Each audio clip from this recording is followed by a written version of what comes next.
Jusqu'à la fin du XXe siècle, la formation était surtout considérée comme un système de transmission d'informations. Avec le sommet de Lisbonne, en 2000, un nouveau modèle s'impose. L'apprenant est désormais le centre de son apprentissage, acteur de sa construction identitaire et de son développement. Autrement dit, il n'est plus seulement question de la transmission des savoirs, mais aussi de leur construction au sein d'un contexte individuel.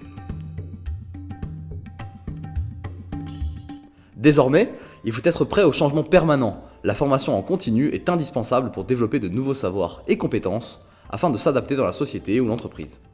C'est dans ce contexte que le concept d'apprenance s'est développé. D'après Philippe Carré, professeur des universités en sciences de l'éducation, l'apprenance peut être définie comme un ensemble durable de dispositions favorables à l'acte d'apprendre dans toutes les situations.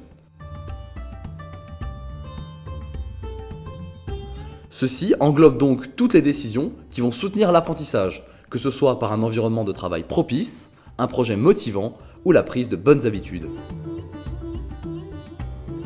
Cependant, le passage de la formation à l'apprenance ne va pas de soi. Il ne suffit plus que l'individu accumule des connaissances tout au long de sa vie.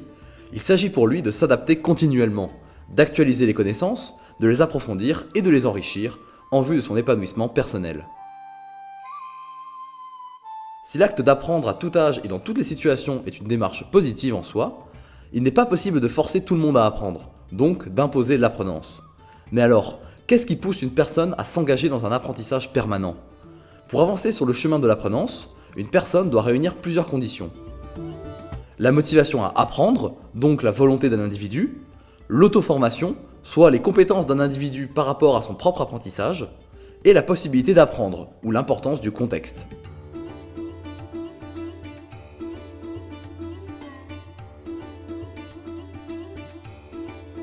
Vouloir apprendre dépend des buts que l'on se fixe, des croyances que l'on a et du sentiment d'autodétermination. Les motivations à apprendre peuvent être multiples, mais la formation est d'autant plus pertinente si elle s'inscrit dans un projet mobilisateur.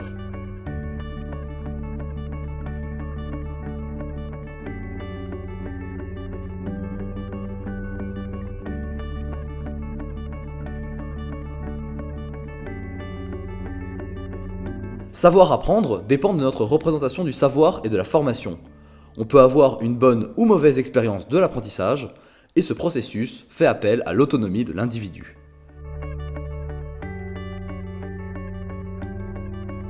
Pouvoir apprendre n'est pas qu'une question de prédisposition, mais dépend aussi des possibilités offertes par notre environnement.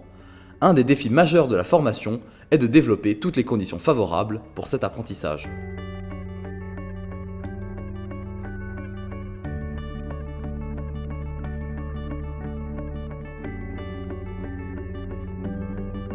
Ainsi, l'apprenance remet au goût du jour une idée déjà ancienne suggérée par Kant.